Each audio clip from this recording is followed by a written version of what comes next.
అందరికీ నమస్కారం. గీతాంజలి గారు చనిపోవడం నిజంగా చాలా బాధాకరం. ఆవిడ ఆత్మకు శాంతి కలగాలని కోరుకుంటూ ఉన్నాను. నిజంగా ఇది ఆత్మహత్య కాదు, ఖచ్చితంగా Telugu Desam party, Janasena, social media చేసిన హత్య. ఎందుకంటే అంత ఘోరంగా ఆవిడ సంతోషంతో ఎంత ఆనందంగా తనకి ఇళ్ల పట్టా వచ్చిందని, అమ్మఒడి వచ్చిందని, ప్రభుత్వ పథకాలు వచ్చాయని చాలా సంతోషంగా వ్యక్తం చేస్తే దాన్ని కూడా ట్రోల్ చేసి ఆమెకి మానసిక వ్యాధిని గురై చచ్చిపోయేట్టుగా చేశారు. ఇంత దుర్మార్గులు ఎక్కడా ఉండరు. అది జనసేన, తెలుగుదేశం పార్టీ, సోషల్ మీడియాకే చెల్లింది. ఎంత ఘోరం అంటే చనిపోయాక కూడా వాళ్ళ తెలుగుదేశం పార్టీ అఫీషియల్ వెబ్సైట్ లో పెడుతూ ఉన్నారు. చూడండి, చదివి వినిపిస్తాను.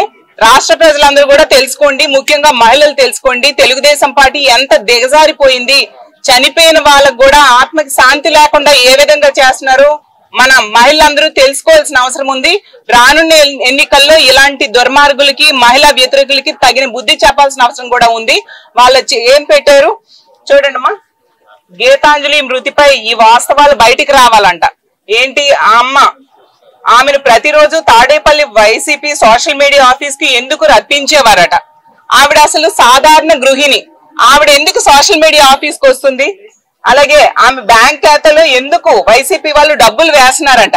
అంటే ఇష్టం వచ్చినట్టుగా సొంతంగా క్రియేట్ చేసి చచ్చిపోయిన మహిళను కూడా ప్రశాంతంగా ఆమె ఆత్మని ఉండనివ్వరా అని నేను అడుగుతూ ఉన్నాను. అలాగే ఆమె ఫోన్ కాల్ రికార్డ్ ఎందుకు బయట పెట్టడం లేదంట. అలాగే తెనాలి స్టేషన్ లో ఆమెతో పాటు ఉన్న ఆ ఇద్దరు ఎవరు? Tenali railway station CCTV footage ఎందుకు బయట పెట్టడం లేదు? అంటే తెలుగుదేశం పార్టీ అఫీషియల్ గా పోస్ట్ చేసింది. చచ్చిపోయిన మహిళను కూడా ఇంత దారుణంగా ట్రోల్ చేస్తూ ఉన్నారంటే వాళ్ళు ఎంత దుర్మార్గులో అర్థం చేసుకోవచ్చు. అసలు సోషల్ మీడియా మాఫియాగా తయారైపోయింది తెలుగుదేశం గాని, జనసేన, వీళ్ళ సోషల్ మీడియా. ఇంతవరకు ఏంటంటే ఎల్లో మీడియా అనేది ఎల్లో మీడియా మాఫియాగా తయారయ్యి చాలా ఇబ్బందులు పెడుతూ, వాళ్ళకి నచ్చని వాళ్ళకి రకరకాలుగా ఇబ్బందులు పడుతూ ఆ మీడియా ద్వారా చాలా చెత్త కథనాలు రాస్తూ ఇబ్బంది పెట్టేవారు. ఇప్పుడు సోషల్ మీడియాను కూడా మాఫియాగా తయారు చేసేశారు.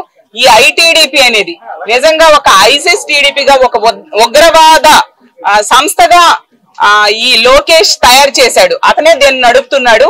అంటే ఎంత మంది చనిపోయినా పర్వాలేదు, మీరు మాత్రం లబ్ధిదారులు తమ సంతోషాన్ని వ్యక్తం చేయొద్దు. ఒకవేళ వ్యక్తం చేస్తే, మీ సంతోషాన్ని గనుక వ్యక్తం చేస్తే తెలుగుదేశం గాని, జనసేన గాని, సోషల్ మీడియా వాళ్ళకి ట్రోల్ చేస్తుంది. వాళ్ళు ఆత్మహత్య చేసుకునేంత వరకు ఈ విధంగానే ఇబ్బంది పెడతాం, చచ్చిపోయాక కూడా వాళ్ళ ఆత్మకు శాంతి లేకుండా ఇబ్బంది పెడతామని చెప్తున్నట్టుగా ఉంది. కాబట్టి ఆంధ్రప్రదేశ్ లోని మహిళా మనులందరికీ కూడా కోరుకునేది ఏంటంటే, మీరు గ్రహించండి ఎవరు ఎలాంటి వాళ్ళు. ఇలాంటి దుర్మార్గుల్ని రానున్న ఎన్నికల్లో తరిమి కొట్టాల్సిన అవసరం కూడా ఆంధ్రప్రదేశ్ లో ఉన్న మహిళలందరి మీద ఉందని తెలియజేసుకుంటూ సెలవు తీసుకుంటున్నాం. ఇప్పుడు ఆపరేషన్ లేకుండానే మోకాళ్లకు ప్లాస్మా ట్రీట్మెంట్. మీ ఆర్థోపెడిక్ సమస్యలన్నిటికీ రోబోటిక్ టెక్నాలజీ ద్వారా తక్కువ ఖర్చుతో శాశ్వత పరిష్కారం. ఫ్రీ కన్సల్టేషన్, ప్రతి ట్రీట్మెంట్ పై 20% డిస్కౌంట్.